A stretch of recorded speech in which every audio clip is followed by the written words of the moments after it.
सर्वांना श्री स्वामी समर्थ. तर सकाळी सुंदर अशी देवपूजा झाली आणि आता चातुर्मास सुरू आहे म्हणून गाईची सुद्धा पूजा केलेली आहे आणि तुम्ही सुद्धा नक्की करतात का मला कमेंट्स करून नक्की सांगा. आणि नंतर मला आलू पराठा बनवायचा होता. त्यासाठी आधी मी आलू उकडून घेतलेले होते. 4 ते 5 शिट्ट्या लावल्या, आलू उकडले आणि छान असे कापून घेतले, मॅश केले. नंतर छोटंसं कुकर ठेवलं, जिरं मोहरीची फोडणी दिली, 2 मिरच्या वगैरे टाकून घेतल्या. नंतर कांदा टाकला, लसूण टाकला आणि छान असं व्यवस्थित मीठ टाकून परतून घेतलं. हळदसुद्धा टाकून दिलेली होती आणि मीठ टाकलं जेणेकरून हा म्हणजे जो काही कांदा आहे तो मऊ होतो आणि छान बारीक होतो. नंतर जे काही आलू उकडलेले होते मी मॅश केलेले ते टाकून दिले आणि नंतर थोडंसं व्यवस्थित असं मिक्स करून घेतलं. त्याच्यानंतर हलकीशी कोथिंबीर गार्निश केली, अगदी 2 मिनटं होऊ दिलं.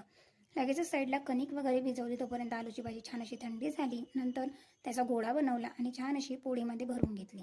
व्यवस्थित अशी पोळीमध्ये भरून झाल्याच्यानंतर वरतून तेल लावलं. तुम्ही तूपसुद्धा लावू शकता किंवा कोणी बटरसुद्धा लावत असते. सो मला बटर आवडत नाही म्हणून मी सिंपल असं तेल लावलं. नंतर आलू पराठा अहोंना दह्यासोबत आवडत होता, सो दही, आलू पराठा आणि आपलं जे काही टोमॅटो केचप असतं याच्यासोबत छान असा आलू पराठ्याचा आम्ही जेवण म्हणजे नाश्ता केला आणि असं संपवला मी आमचा आजचा दिवस. तुम्हाला आलू पराठा दह्यासोबत आवडतो का टोमॅटो केचपसोबत नक्की सांगा. आणि बघा कितके छान असे फुगलेले सुद्धा होते आणि छान टम असे मस्त आलू पराठे तयार झाले होते. तर थँक्यू.